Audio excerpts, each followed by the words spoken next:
Hi hello good morning every one. எல்லாருக்கும் இனிய காலை வணக்கம். எல்லாரும் எப்படி இருக்கீங்க? Happy Monday. எல்லாரும் சந்தோஷமா இருக்கீங்களா? இந்த வருடத்துடைய கடைசி மண்டே இல்லையா? இன்னும் 2 நாளில் இந்த 2025 முடிய போகுது. 2026 நமக்கு ஸ்டார்ட் ஆக போகுது. வாழ்க்கையில் இந்த வருடம் ஃபுல்லும் பலதரப்பட்ட விஷயங்கள் நம்முடைய வாழ்க்கையில் வந்திருக்கலாம். நல்லது, சந்தோஷம், துக்கம் எல்லாம் வந்திருக்கலாம். எல்லாத்தையும் கடந்து தான் இந்த லைஃப்பில் இந்த இயர் எண்டுக்கு நம்ம வந்திருக்கோம். இனி வரப்போற வருடத்துல இந்த மாதிரி பலதரப்பட்ட விஷயங்கள் நடக்கலாம். ஸோ எல்லாத்தையும் ஃபேஸ் பண்ற ஸ்ட்ரென்த் நமக்குள்ள இருக்கணும். ஓகேங்களா? இன்னைக்கு நம்ம பேச போற விஷயம் என்னன்னா, நிறைய பேர் இப்போ இந்த வருடம் ஃபுல்லும் நமக்கு நடந்த பலதரப்பட்ட கஷ்டங்களை நம்ம அது ஒரு மனசுல வச்சுக்கிட்டே நம்ம இந்த புது வருடத்துக்குள்ள போகிறதுக்கு இருப்போம் இல்லையா? அந்த மாதிரி விஷயங்களை கண்டிப்பா கொண்டு போகக்கூடாது. நம்முடைய வாழ்க்கையில நடந்த பல கசப்பான சம்பவங்களை, அதாவது சில விஷயங்கள் பாஸ்ட் ரெஃபரன்ஸ், அதுங்களை நம்ம எப்படின்னா ஒரு ரெஃபரன்ஸ்க்கு யூஸ் பண்ணிக்கிறோம். பட் அதையே நம்ம லைஃப்ல கொண்டுட்டு போகக்கூடாது. சில கசப்பான விஷயங்கள் நம்முடைய வாழ்க்கையில நல்லதை கொண்டு வரும்னு நினைக்கிறீங்களா? கொண்டு வராது. மறுபடியும் மறுபடியும் நமக்குள்ள நம்மளை அறியாம நம்மளை என்ன பண்ணும், நம்ம அந்த இடத்துலயே நம்மளை நிற்க வச்சிடும். நிறைய பேருக்கு புரிய மாட்டேங்குது. ஒரு சில விஷயங்கள் என்ன நினைக்கிறாங்கன்னா, நான் எப்பவும் பழசை யோசிச்சு பார்ப்பேன்னு சொல்லுவாங்க. நல்லது, பழசை யோசிச்சு பார்க்கணும். அது ஒரு குறிப்பிட்ட அளவுக்கு தான். இப்போ ஒண்ணுமே இல்லை, நம்ம ஒரு ஃப்ளைட்ல போயிட்டு இருக்கோம். நம்ம ஃப்ளைட்ல போகும்பொழுது எத்தனையோ இடத்துல நம்ம கேள்விப்படுறோம், ஃப்ளைட் ஆக்சிடென்ட்ஸ் நடக்குதுன்னு கேள்விப்படுறோம். நம்ம ஃப்ளைட்ல போகும்போது ஏதாவது டர்புலன்ஸ் வருது. ஸோ வரும்பொழுது நம்ம பயப்படுறோம். ஆனால் அந்த ஃப்ளைட் ட்ராவல் போடும். நெக்ஸ்ட் டைமும் நம்ம ஃப்ளைட்டில் போகும்போது போன தடவை நடந்த அந்த டர்புலன்ஸையோ இல்லை அந்த ஏதோ நடந்த ஒரு குழப்பத்தையோ நம்ம யோசிக்கிறோமா? யோசிக்கல இல்லையா? சாதாரணமாக அதே ஃப்ளைட்டில் மறுபடியும் நம்ம போய்கிட்டு தான் இருக்கோம். அப்போ நம்ம பழசை அந்த இடத்துல நம்ம யோசிக்கிறது இல்லை. அப்போ அதே மாதிரி தான் ஒரு சில இடங்களில் பழைய விஷயங்களை யோசிக்காம தான் இருந்தால் தான் நம்ம லைஃப்பை ஃபார்வர்டாக நம்ம கொண்டு போக முடியும். நம்ம அந்த நம்ம ஏறும்போது ஃப்ளைட்டில் இந்த மாதிரி ஒரு விஷயம் நடந்ததுன்னு சொல்லி நம்ம நினச்சோன்னா நம்ம அடுத்த தடவை அந்த பிளெயினில் போக முடியுமா? போக முடியாது இல்லையா? ஸோ அப்போ நம்ம அதை மறக்கிறோம். அப்போ அந்த மாதிரி விஷயங்களை நம்முடைய வாழ்க்கையில் உள்ள சில கசப்பான விஷயங்களை நம்ம மறக்க வேண்டிய நேரத்தில் மறந்துடணும். அதே மாதிரி சில விஷயங்கள், இப்போ ஒரு இடத்துக்கு போகிறோம், ஒருத்தரை பார்க்குறோம். நான் நேற்று கூட லைவ்ல கூட சொல்லியிருப்பேன். ஒருத்தரை நம்ம பார்க்குறோம், அவர் கிட்டத்தட்ட ஒரு வேளை நம்ம பிரதர் மாதிரி இருக்கலாம், நம்ம அம்மா மாதிரி இருக்கலாம், யாரோ ஒருத்தவங்க நம்ம வாழ்க்கையில் கடந்து போன ஒரு உறவு மாதிரி இருக்கலாம். அங்கே ஒரு 15 பேர் இருப்பாங்க. அவங்க யாருக்கும் தோணாத ஒரு எண்ணம் உங்களுக்கு அந்த ஒரு நபரை பார்க்கும்போது தோணும்போது என்ன ஆகுது? ஆட்டோமேட்டிக்காக உங்களுடைய உடம்புல ஒரு என்ன சொல்ல, ஒரு பிளட் சர்க்குலேஷன் இன்க்ரீஸ் ஆகுது, ஒரு படபடப்பு வருது. நம்முடைய பழைய நடந்த சில நல்ல நினைவுகள் இருக்கலாம், சில கசப்பான நினைவுகள், நமக்கு எல்லாமே ஞாபகம் வருது. ஸோ நம்மளை அறியாமலே நம்ம அந்த இடத்துல என்ன ஆயிரும்? ஒரு ரெஸ்ட்லெஸ் ஆயிரும் இல்லையா? அப்போ நம்மளுடைய அந்த கசப்பான நினைவுகளோ இல்லை நல்ல நினைவுகளோ எல்லாமே நமக்கு என்ன பண்ணுது? ஒரு இடத்துல நமக்கு நம்முடைய உடல்நிலையில ஒரு மாற்றத்தை கொண்டு வருது. அதே மாதிரி தான் நம்முடைய பழைய நினைவுகளும். நம்ம எதை தூக்கிட்டு போனாலும் இந்த மாதிரி தான் வரும். ஒண்ணுமே இல்லை, நம்ம ஒரு விஷயங்களை நம்ம செய்யறோம்னு வச்சுக்கோங்களேன். ஒண்ணுமே இல்லைங்க, ஒரு பேனா, ஒரு பென் நம்ம கையில் வச்சோம். அந்த பெண்ணை நம்ம ஒரு 3 hours நம்ம கையில் வச்சு எழுதிட்டே இருந்தால் கூட நம்ம கை வலிக்காது. அதே பெண்ணை சும்மா ஒரு 1 hour ஹோல்ட் பண்ணுங்களேன், உங்கள் கை மறுத்து போயிடும் இல்லையா? ஒரு குச்சி ஒன்று வச்சுக்கிறோம், அந்த குச்சி வச்சு நம்ம சண்டை போடுறோம். இல்லை ஒரு ஸ்வாடு ஒன்று வச்சு, அதாவது ஒரு வால், அதை வச்சு நம்ம ஒரு சண்டை போடுறோம். அதை நம்மளை ப்ரொடெக்ஷனுக்கு பண்ணுற அந்த வாலை நம்ம எவ்வளோ நேரம் கையில் வச்சு சுற்றினா கூட நமக்கு அது கை வலிக்காது. அதே அந்த வாலை, அந்த ஸ்வாடை கொஞ்ச நேரம் நீங்கள் 1 hour ஹோல்ட் பண்ணுங்களேன், என்ன ஆயிடுது? உங்கள் கை மறுத்து போயிடும். அப்போ ஒரு நல்ல விஷயம் கூட ஒரு அளவுக்கு அதிகமான நேரம் நம்மளை ப்ரொடெக்ட் பண்ணுற விஷயம், இல்லை நம்ம விரும்பி எழுதுகிற ஒரு விஷயமானது நம்ம ஒரு அளவுக்கு அதிகமாக அந்த விஷயத்தை நம்ம வச்சுருந்தா கூட நமக்கு என்ன பண்ணுது? நம்மளுடைய கை மறுத்து போகுது, ஏதோ ஒன்று பண்ணுது. அதே மாதிரி தான் சம்டைம்ஸ் ஒரு நல்ல சிந்தனைகளை விட தேவையில்லாமல் நம்ம வச்சுக்கிட்டே இருந்தோம்னா கூட அந்த நல்ல சிந்தனையே நமக்கு பாதிப்பை உண்டாக்கும். புரியுதுங்களா? நல்லதையே யோசிச்சிட்டே இருக்கும். அப்படி இருக்கும்போது தீமையான எண்ணங்களை, நம்ம வாழ்க்கையில் நடந்த கசப்பான விஷயங்களை நம்ம நினச்சிக்கிட்டே இருந்தோம்னா நமக்கு அது சக்ஸஸ்ஃபுல்லாக இருக்குமா? வர முடியாது இல்லையா? நம்மளால் மூவ் ஆன் பண்ணி போக முடியுமா? போக முடியாது இல்லையா? அப்போ மாற்றம் நம்ம யாரு கொண்டு வரணும்? நம்ம தான் கொண்டு வரணும். நம்ம இப்போ ஒரு கடைக்கு போகிறோம், ரொம்ப உங்களுக்கு புரியுற மாதிரி சொல்லுவோம். ஒரு கடைக்கு போகிறோம், நம்ம டெய்லி அந்த கடையில் ஒரு 5-6 years தான் நம்ம என்ன பண்ணுறோம்? காஃபி தான் குடிக்கிறோம். திடீர்னு நமக்குள்ள ஒரு எண்ணம் வருது, நம்ம இனிமேல் காஃபி குடிக்கக்கூடாது, நம்ம ஹெல்த் வைஸ் பார்க்கணும், ஜூஸ்க்கு நம்ம போகிறோம். ஸோ நம்ம அந்த கடைக்காரன்ட்ட போய் நம்ம ஜூஸ்ன்னு சொல்கிறோம். பட் கடைக்காரனுக்கு என்ன, நம்மளை பார்த்ததுமே இவர் வந்தால் எப்போவுமே இந்த காஃபி தான் குடிப்பாருன்னு அப்புறம் டக்கு நமக்கு ஒரு காஃபி போட்டு அவர் கொண்டு கொடுத்துட்றாரு. நம்ம ஆனால் என்ன பண்ணுவோம்? ஐயோ நாங்கள் ஜூஸ் தானங்க கேட்டேன், ஐயோ சாரி சார் மறந்துட்டேன். அவன் நெக்ஸ்ட் டேவும் அந்த மாதிரி தான் ஆகும். ஸோ நம்ம டெய்லி கண்டினியூஸாக சொல்லிக்கிட்டே இருக்கும்போது ஒரு வாரம் கழிச்சு அந்த கடைக்காரனுக்கு என்ன ஆகிடும்? சார் காஃபி குடிக்க மாட்டார், ஜூஸ் குடிப்பார் என்ற எண்ணம் வந்துடும். அதுக்கப்புறம் அவர் நம்ம கிட்ட கேட்பார், சார் இந்த ஜூஸ் தானே உங்களுக்கு அப்படின்ற ஒரு கேள்வி நம்ம கிட்ட அவர் கேட்பார் இல்லையா? பார்த்துருக்கோம். அப்போ அந்த எண்ணத்தை யாரு கொண்டு வரணும்? நம்ம தான் கொண்டு வரணும். சரிங்களா? நம்மளுடைய எண்ணம், நான் இன்னைக்கு இந்த செயல்ல இருந்து மாறிட்டேன், இந்த எண்ணத்துல நான் மாறிட்டேன் அப்படின்றத நம்ம மற்றவங்களுக்கு வெளிப்படுத்தணும். நம்ம இன்னும் உட்கார்ந்துக்கிட்டு அந்த பழசையே யோசிச்சு உட்கார்ந்துட்டு இருந்தோம்னா முடியாது. மாற்றம் யாரு கொண்டு வரணும்? நம்ம கொண்டு வரணும். நம்ம கொண்டு வந்து மற்றவங்களுக்கு தெளிவா அதை காமிச்சாதான் நம்ம மாறி இருக்கோம்னு தெரியும். சரியா? நம்ம ஒரு நாளைக்கு எவ்வளோ விஷயங்களை நம்முடைய வாழ்க்கையில நம்முடைய தேவையில்லாத விஷயங்கள் செலவழிக்கிறோம். நிறைய பேர் பாருங்களேன், இந்த மொபைலை வச்சுட்டு நிறைய விஷயங்களை யோசிப்போம் இல்லையா? நம்ம என்ன, நம்மளோட டைமே நம்ம எப்படி, மோஸ்ட் ஆஃப் த டைம் பணத்தை விட முக்கியமானது டைம் தான். அந்த டைமையே நம்ம ரொம்ப வேஸ்ட்டாக செலவு பண்ணுறதுன்னா இந்த மொபைலில் தான். எப்படி இருக்கீங்க? நல்லா இருக்கேன். ஒருத்தர் இப்போ ஒரே இதே மொபைலில் ஒருத்தர் வந்து ஒரு தடவை நம்ம கிட்ட காசு கேட்குறான், ஒரு 100 ரூபா கேட்குறான்னா நம்ம ஒரு தடவை கொடுப்போம், 2 தடவை கொடுப்போம். ஒரு 10 பேர் நம்ம கிட்ட தொடர்ந்து இதே மொபைலில் கேட்டால் நம்ம காசு கொடுப்போமா? கொடுக்க மாட்டோம் இல்லையா? ஏன்? அதே மொபைலில் தானே, கொடுக்க வேண்டியதானே. ஏன்? அது நம்முடைய பணம்னு யோசிக்கிறோம் இல்லையா? எப்படி நீங்கள் பணத்தை வேஸ்ட் ஆக்குறீங்க நீங்கள் யோசிக்கிறீங்களோ அதே மாதிரி தான் இந்த டைமையும் யோசிக்கிறோம் இல்லையா? இந்த மொபைலில் உட்காந்துட்டு அன்வான்டான விஷயம், நம்முடைய வாழ்க்கைக்கு எந்த பயனும் இல்லாத விஷயங்களை நம்ம கேட்டு கேட்டு கேட்டு நம்முடைய சிந்தனைகளையும் நம்முடைய செயல்களையும் அதுக்கேற்ற மாதிரியே நம்ம டியூன் பண்ணிட்டு இருக்கோம். நம்ம நல்ல விஷயங்களை பார்த்தாதான் நல்ல விஷயங்களை நம்ம காதுல ஏறும். நல்லதை கேட்கறது, நல்லதை செய்யறதால தான் நம்முடைய எண்ணங்கள் மாறும். நம்ம எப்பவுமே தவறானதும் தீமையானதும் அடுத்தவங்களை பத்தின காசிப், அடுத்தவங்களுடைய பிரச்சனைகள், அடுத்தவங்களுடைய விஷயங்களை நம்ம அந்த மாதிரி ஒரு நமக்கு உடன்படாத ஒரு விஷயங்களை நம்ம கேட்க கேட்க கேட்க நம்முடைய லைஃப் மாற்றமே வராது. என்னதான் முயற்சி எடுத்தாலும் மாற்றங்கள் வராது. மாற்றம் எங்க வரணும்னா நமக்குள்ளதான் வரணும் இல்லையா?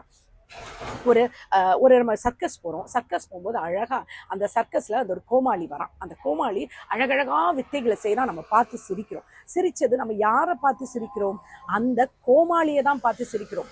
அந்த கோமாளி வேஷத்தை கலைச்சிட்டோம்னா நம்ம அவரை பார்த்தோம் யாரோ மாதிரி போயிடும் இல்லையா? நம்ம அப்போ எதுக்கு மதிப்பு கொடுக்குறோம்? அந்த கோமாளி வேஷத்துக்கு தான் மதிப்பு கொடுக்குறோம். அதே மாதிரி தான் நம்முடைய வாழ்க்கையில் பல பேர் பல இடங்கள்ல பல முகமூடிகளை போட்டுட்டு இருக்கோம் இல்லையா?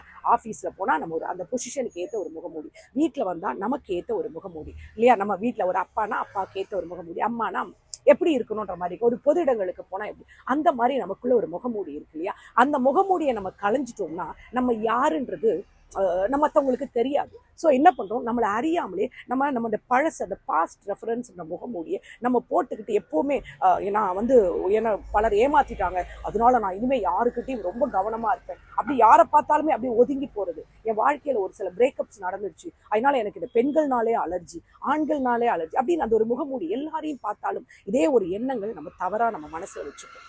அப்படி இருக்கவே கூடாது. ஒரு சிம்பிளாக உங்களுக்கு நான் சொல்லி முடிக்க விரும்புகிறேன், அவ்வளோ பேச விரும்பல. நான் ஒரே ஒரு சிம்பிள் விஷயம் சொல்கிறேன், புரியுதுங்களா? எல்லாருக்கும் புரிகிற மாதிரி. ஒருத்தவங்க ஐயோ இருங்க ஒரு நிமிஷம், காற்று பயங்கரமாக அடிக்குது.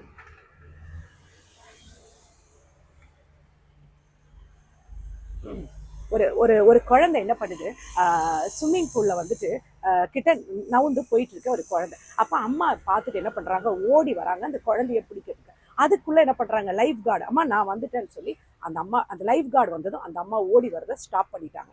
லைஃப் கார்டு வந்துட்டாங்க. லைஃப் கார்டு என்ன பண்றாங்க, அந்த குழந்தைய தூக்கிட்டாங்க. ஏன் இப்ப அம்மா ஸ்டாப் ஆயிட்டாங்க? என் குழந்தைய ப்ரொடெக்ட் பண்றதுக்கு, அந்த ஸ்விம்மிங் பூல்ல விழாம ப்ரொடெக்ட் பண்றதுக்கு லைஃப் கார்டு வந்துட்டான் அப்படின்ற ஒரு எண்ணம் அந்த அம்மாவுக்கு தைரியத்தை கொடுத்துருச்சு. அந்த தைரியம் தான் அந்த அம்மாவை அங்கே ஸ்டாப் பண்ண வச்சிருச்சு. ஏன்னா அந்த அம்மாவுக்கு நல்லா தெரியும் நம்ம குழந்தை ஸ்விம்மிங் பூல்ல விழுந்தா செத்து போயிடும்ட்டு. ஆனால் அந்த லைஃப் கார்டை பார்த்ததும் அந்த அம்மா என்ன பண்ணுறாங்க, ஸ்லோ பண்ணிடுறாங்க இல்லையா? ஏன்னா என் குழந்தைய பாதுகாக்கிறதுக்கு வராங்க. ஆனால் ஸ்விம்மிங் பூல் அங்கேயே தான் இருக்கு, புரியுதுங்களா? ஆனால் நம்ம தான் ஓடி போய் எல்லாத்தையும் ப்ரொடெக்ட் பண்ணுறோம். அதே மாதிரி தான் நம்ம வாழ்க்கை அங்கேயே தான் இருக்கு. அந்த வாழ்க்கையில நம்ம பாஸ்ட்டை கொண்டு போனோமா, அதாவது நம்முடைய லைஃப்ல அதான் நம்ம தான் அந்த நம்முடைய லைஃபுக்கு ஒரு அம்மா, குழந்தை, லைஃப் கார்டு எல்லாமே நம்ம தான். நம்ம அந்த லைஃப்ல நம்ம கொண்டு போற விஷயங்கள், நம்ம வாழ்க்கையில நம்ம மூவ் ஆன் பண்றதுக்கு இந்த விஷயங்கள் நமக்கு தேவையா? இந்த பாஸ்ட் உள்ள விஷயங்கள் நம்முடைய லைஃப்பை ஃபர்தராக கொண்டு போகிறதுக்கு முடியுமா, இல்லை அங்கேயே நம்மளை ஸ்ட்ரக் ஆக்குமான்றதை யோசிக்கணும். தேவையில்லாத கசப்பான விஷயங்களை புதிய வருஷத்துக்குள்ளே கொண்டு போகாதீங்க. நடந்ததாகவே இருக்கட்டும், முடிஞ்சதாகவே இருக்கட்டும். புதிய வாழ்க்கையை தொடருங்க.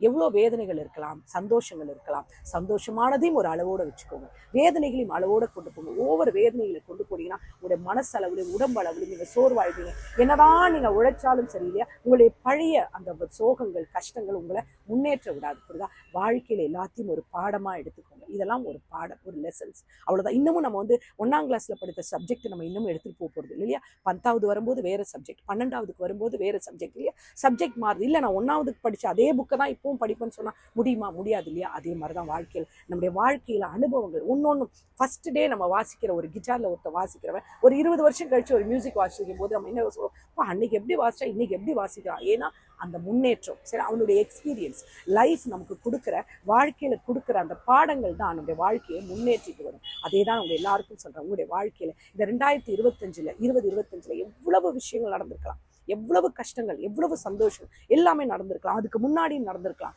ஸோ நீங்கள் அதுக்குள்ளே ஸ்டக் ஆகிடாதீங்க. இந்த 26 நல்ல வருடமாக இருக்கும். உங்களுடைய வாழ்க்கையில் நிறைய நல்லதுகள் நடக்கும். அதுக்கு பாஸ்ட் ரெஃபரன்ஸை தூக்கிட்டே சுத்தாதீங்க, லைட்டாக வச்சுக்கோங்க.